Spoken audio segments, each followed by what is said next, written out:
Canal Preto CFC no YouTube para falar de Cristiano Dresch, presidente do Cuiabá.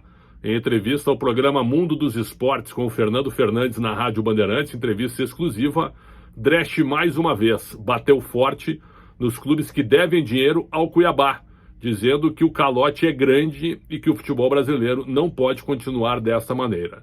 Ele começou falando a respeito de como que o Cuiabá está hoje e até quando realmente essas coisas podem acontecer. Vamos acompanhar. Até os levantamentos, né, feitos aí por empresas especializadas que analisam as demonstrações financeiras dos clubes, mostram, né, a evolução dos valores investidos em contratação de atletas.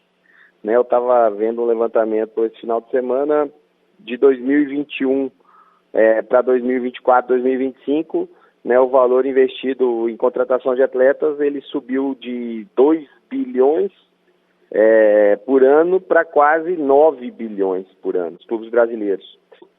São bilhões, mas o número ele multiplicou por 5 ou 6 vezes. Né? E as receitas elas não subiram tanto assim. Né? A gente teve uma injeção de capital aí das bets, a gente tem, né, uma injeção de capital das bets, a gente tem um investimento que foi feito na LFU, por exemplo, do investidor que comprou os direitos de transmissão dos clubes por um período de 50 anos. Né, e esse dinheiro ele foi despejado no futebol e principalmente, né, na compra de atletas e no aumento dos salários. Então a gente teve, né, essa janela, acho que de final de 2024 início de 2025 foi muito emblemática, né, os valores que os clubes estão pagando nos atletas são valores muito altos e não existe esse dinheiro nos caixas dos clubes para pagar essas dívidas. Né? Então a gente vai ter aí nos próximos meses, ano, muitos problemas de inadimplência de clube para clube, né? Vamos ter clubes aí, como eu disse numa entrevista recente, que vão quebrar, né? A gente tem a atuação da CNRD que não é da forma que deveria ser.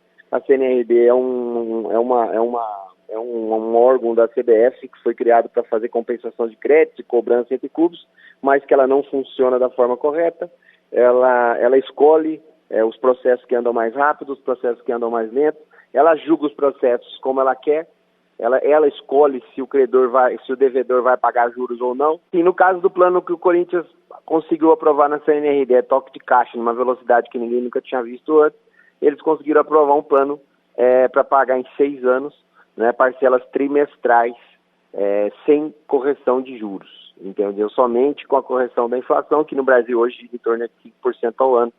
Então, assim, é um plano, né, abusivo, né, do meu ponto de vista, porque os credores não tiveram oportunidade de se manifestar em relação a aceitar ou não. Mas não tem diálogo, é monólogo. Você faz o que eu estou mandando e acabou?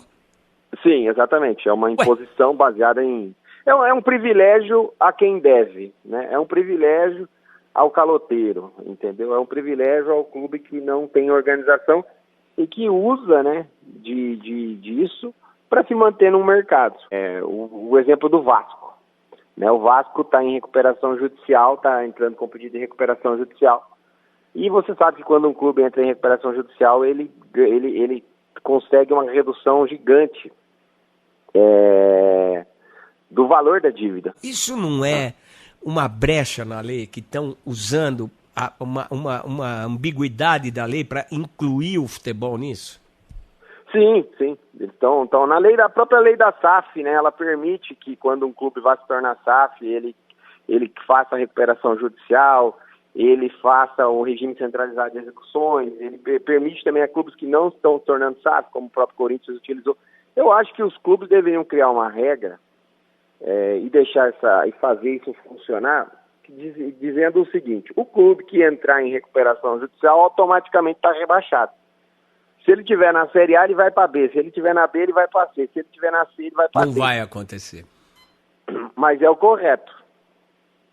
Entendeu? Porque senão está sendo banalizado aí um instrumento, né, que os clubes usam, né, para se manter no mercado, né, para continuar sobrevivendo. Né, e o que vai acontecer esse ano de 2025? Vai acontecer que clubes organizados, com as contas em dia, né, que não devem ninguém, né, como, por exemplo, Mirassol, Juventude, né, vão ter que brigar ali até o final para permanecer na Série A, enquanto vários outros clubes gigantes aí devem todo mundo, não pagam e utilizam dessas ferramentas como a recuperação judicial para continuar dando calote. Você é SAF aí ou é algum outro tipo de associação? SAF. O Cuiabá é a primeira SAF assim, de série A, né, Série B, na época o Cuiabá estava na Série A entrar em operação. Né? A gente é SAF desde 2021, quer dizer, desde 2022, né, no início de 2022, que a lei foi aprovada no ano de 2021. Né, o Cuiabá é um dos poucos clubes, né, que conseguem atender todas as exigências da lei da SAF. Né? Ela tem um monte de exigências ali que normalmente os clubes ninguém divulga e até nunca vi ninguém cobrar, por exemplo. Tem várias coisas que o Cuiabá faz aqui que nunca teve nenhuma fiscalização em cima disso. Por exemplo, por favor.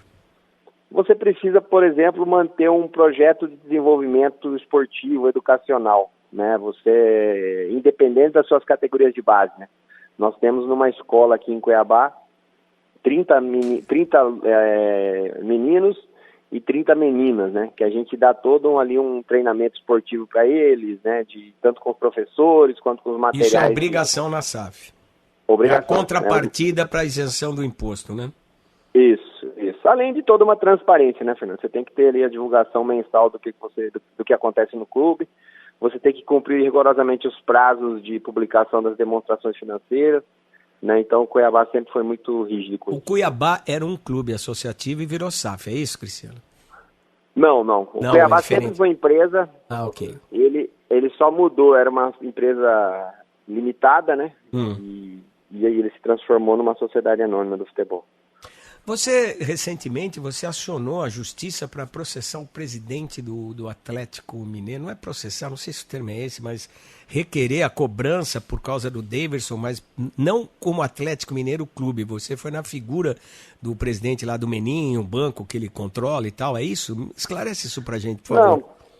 Não, nós notificamos o Banco Central, né, dizendo que o dono de um banco estava inadimplente em uma outra empresa dele, né? Porque existe uma regra rígida, né, no Banco Central que ela não permite, né, que um dono de um banco, de uma instituição financeira que recebe depósitos aí de qualquer tipo de pessoa esteja com qualquer tipo de inadimplência, né? Tanto no próprio banco como em outras empresas que essa mesma pessoa é proprietária, né? Foi uma notificação que a gente fez, até porque, né, Fernando, na época o Atlético Mineiro, todo mundo sabe do histórico ruim que ele sempre teve, depois que se transformou em SAF, e as pessoas que compraram o clube, eu acho que trouxe uma credibilidade para o clube. Nós vendemos o Daverson lá no ano passado, em julho, se eu não me engano, do ano passado, para o Atlético, muito parcelado, né? Deram uma entrada pequena. Foi vendido por 4,5 milhões de reais, eles pagaram 500 mil reais só de entrada, e a venda foi feita baseada totalmente na confiança do nome, né, das pessoas que estavam por trás do Atlético. Né? A gente Você acabou não recebendo. Então a gente foi uma alternativa que a gente teve,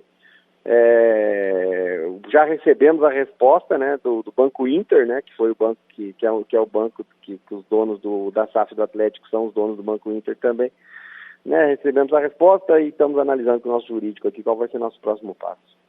Ai, que coisa, hein, cara? Você teve que buscar uma ferramenta fora do mundo desportivo para tentar receber uma transação feita no mundo desportivo. Sim. Eu acho que a gente causa para nós, como você disse ali, a gente sofreu um transfer ban. Até de forma... um erro administrativo, né? Isso, foi uma falha de comunicação da FIFA com o Cuiabá. O Cuiabá estava sendo notificado através de um e-mail que não existe, né? Um e-mail que faltava o ponto .br, né, no final do e-mail. A gente não recebeu as notificações. A gente sabia assim, do débito, a gente estava esperando uma manifestação do credor, e aí passaram-se 3 meses, como a FIFA é muito rápida, né? Se a CNRD agisse como a FIFA, a gente não estaria aqui falando disso agora. A gente acabou recebendo o transfer ban e a gente teve que pagar, entendeu? Senão o Cuiabá vai ficar impedido de contratar. Então, assim... Onde você arrumou dinheiro, já que estão te devendo? Nós recebemos, a gente fez algumas antecipações, né, Fernando? Por exemplo, a gente tinha um valor para receber do Red Bull no ano que vem. A gente entrou num acordo com eles, tivemos aí uma redução do valor e eles nos pagaram antecipadamente. Foi um negócio de empresa para empresa, porque empresa para clubes que associativo não funciona. Isso. Então, assim, a gente tem que nesse caso, a gente teve que se virar. Nem a gente vê o caso do Atlético Mineiro, por exemplo. Vou citar aqui o Atlético também. Contratou o Dudu, né, 1 milhão, mais de 1 milhão por mês de salário, né, e não consegue pagar 4 milhões e meio pro Cuiabá. Aí eles alegam que, não, tá na CNRD, o Cuiabá preferiu acionar a CNRD, vamos pagar na CNRD. Pô, por que não liga aqui e fala, Cuiabá, vamos pagar em 4 vezes em 4 parcelas de 1 milhão, uma por mês? Não faz. Então ele quer prazo na CNRD. Então, assim, é difícil você... Até o próprio Grêmio, né? O Grêmio vendeu um jogador pro Vitória por $300 mil, recebeu os $300 mil, deveria passar 40% desse valor pro Cuiabá e não passou. Então os clubes ficam... É uma palhaçada isso aí, entendeu? Meu Deus, desculpa a risada, porque é uma manifestação de incredulidade com o que acontece. É ridículo. E você vê, às vezes, os donos desses clubes, os presidentes desses clubes dando entrevista, eles estão em outro planeta. Eles não falam nada, entendeu? Eles estão... Então, assim, é ridículo. Aqui a conta chega, né? Aqui tem o meu CPF em frente do clube. Eu não posso... Ou eu pago minhas contas, ou eu vendo o clube, ou eu fecho o clube, entendeu? Não tem como eu ficar aqui fingindo que nada está acontecendo igual esses caras fazem. Então, é difícil. Esse Cristiano Dresch, presidente do Cuiabá, em entrevista exclusiva à Rádio Bandeirantes. Ele já deixou bem claro que se ele receber tudo que os clubes devem, ele terá R$40 milhões a mais para custear as suas despesas, depois de toda a explicação que ele deu nessa primeira parte do bate-papo no Mundo dos Esportes com o Fernando Fernandes. É isso. Eu acho que tem uma frase até que é do presidente do Fluminense, Mário Bittencourt, com o presidente do Inter, Alessandro Barcelos.